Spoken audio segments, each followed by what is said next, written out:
പ്രജിത, ഈ രക്തവും ജലവും ഒരുമിച്ച് ഒഴുകില്ല എന്ന പഞ്ചായിട്ടുള്ള നമ്മുടെ പ്രധാനമന്ത്രിയുടെ ആ പ്രസ്താവന ഇപ്പൊ ശരിക്കും പൊള്ളക്കി കൊണ്ടിരിക്കുക.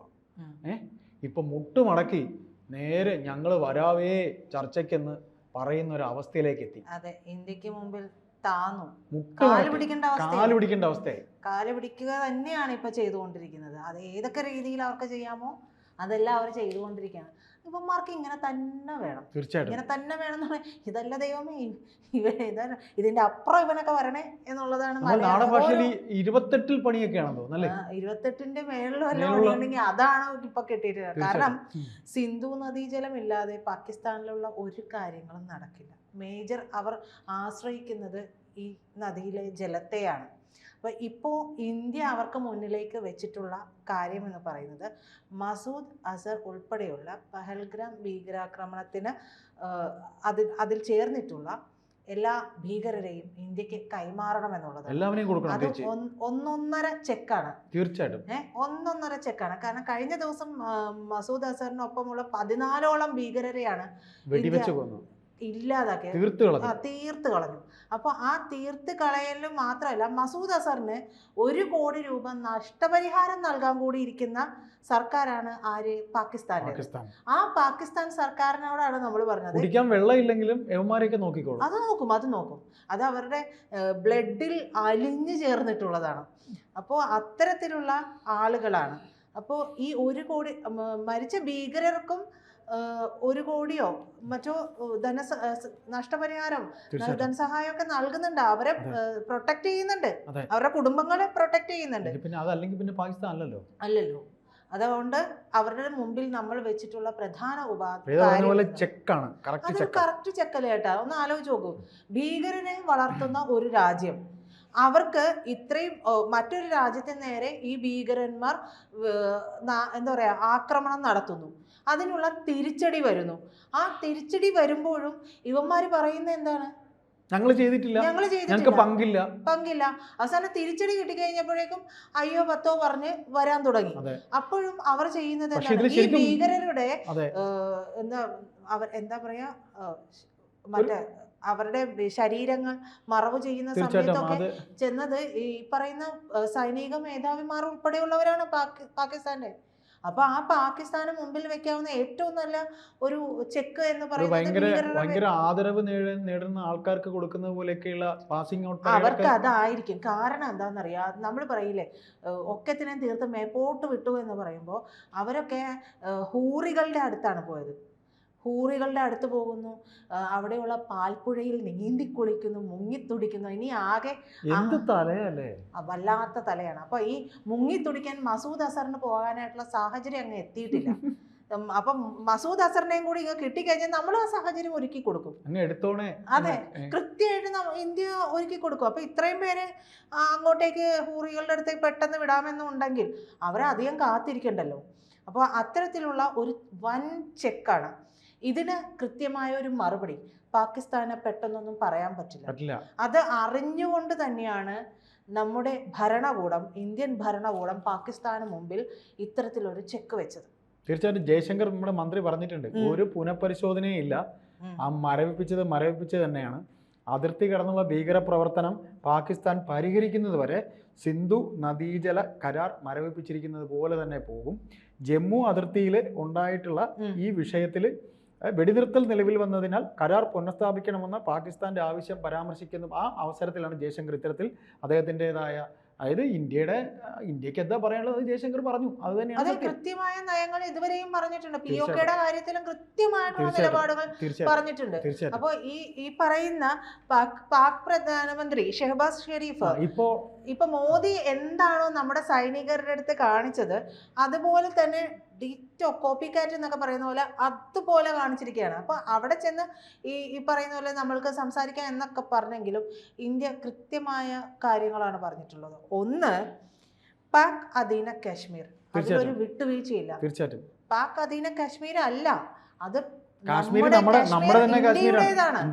അത് പല വേദികളിലായിട്ട് നമ്മുടെ വിദേശകാര്യ മന്ത്രിയായാലും അവിടുത്തെ ജയശങ്കർ കൃത്യമായ രീതിയിൽ പറഞ്ഞിട്ടുണ്ട്. അപ്പോൾ അതിൽ ഒരു വിട്ടുവീഴ്ചയില്ല. രണ്ടാമത്തെ കാര്യം ഈ ഭീകരരുടെ കാര്യമാണ്. അതിനെ ഭീകരരെ ഇന്ത്യക്ക് വിട്ടുകിട്ടണം.